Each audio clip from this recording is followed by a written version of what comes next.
Երևանում ընթանում է գեղանկարիչ Մհեր Ստեփանյանի անհատական ցուցահանդեսը։ Հայաստանի անկախության 25-ամյակին նվիրված այս միջոցառման ընթացքում նկարների վաճառքից ստացված հասույթը տրամադրվելու է Թալիշ գյուղի վերականգնմանը ապրիլյան քառօրյա պատերազմից հետո։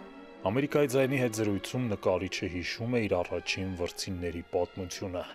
6-7 երևի ավելի քիչ տարեկան էի։ Հետո երբ որ վրձինները մաշվեցին, վերջացան, դե մերոնք չգիտեին որտեղից պետք է ճարեն, ես պահանջում էին, մերոնք են դե մտածում էին, որ դա ինչ-որ բարդ բան է։ Եվ խոսքով ինչից սկսվեց, ինձ թվում է այդ այն օրվանից սկսվեց, ես մազերիցս կտրեցի այդ վրձինները ես սարքեցի, սկսեցի նկարել։ Ու այդպես սկսվեց, այդտեղ որ արեցի, մաման ամբողջ բարեկամությունը ցնցվել էին այդ բանից, սկսեցին իրանք ներկեր առնել, մատիտներ եւ այլն, սկսեցի նկարել։ Ու նկարում եմ մինչև այսօր։ Ինձ թվում է 8 տարեկանից ես սկսել եմ նկարել։ Խտացնելով գույները, փոփոխելով ձևերը նկարիչն իր կտավներում մեծ ողբերգականություն է արտահայտում հայ ժողովրդին հասցված եւ դեռևս մինչև վերջ չիմաստավորված հարվածների, չսպիացած վերքերի ցավը։ Ցավն անհրաժեշտ է թե առանձին մարդու, թե ժողովրդի կյանքում, չի լինում գիտակցության գալուստ առանց ցավի,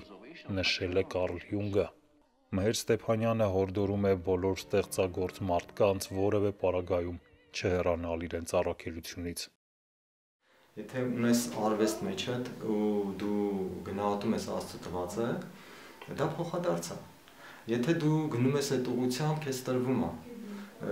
Եթե դու չունես սպասելիք, քեզ կտրվի։ Եթե զուտ սպասելիքներով ինչ որտեղ չի ասի շատ անկեղծ մարդը մտնում է այդ աշխարհ, ինքը տանջվելու է։ Ինքը չի կայանա որպես մարդ, որպես նկարիչ։ Ինքը կունենա փող, ինքը կաշխատի շատ փող, կունենա ամեն ինչ բարեկեցություն եւ այլն, բայց ինքը չի դառնա նկարիչ։ Նկարչությունը դա ապրելակերպ է, փիլիսոփայություն է, ուղղակի ոնց որ սար ես բարձանում։ Նույնը նկարչությունն է, դա սար է։ Դու քո հետ խոսալով բարձանում ես, ու հետ դարձ չկա։ Եթե դու տենց անկեղծ կգնաս դրան, դու կշահես։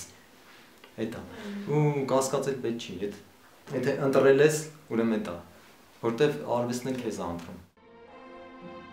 Երևանում բացված ցուցահանդեսում Ստեփանյանը ներկայացրել է 1984-ից մինչև մեր օրերը ստեղծած 60-ից ավելի գեղանկարչական եւ գրաֆիկական աշխատանքներ։ 2011 թվականից նկարիչն աշխատում է Սասնա ծռեր շարքի վրա։ Իմ Սասնա ծռերի նորությունն այն է, որ էպոսի տղամարդիկ ներկայացված են իրենց կանանց հետ։ Ընտանիքն առանց կնոջ, ինչ ընտանիք է, կնոջ դերը հայ ընտանիքում շատ մեծ է եւ ինչքան էլ փորձեն ստվերել այն, չի հաջողվի, համոզված է Մհեր Ստեփանյանը։ Ամերիկայի ձայն հեռուստահանդես։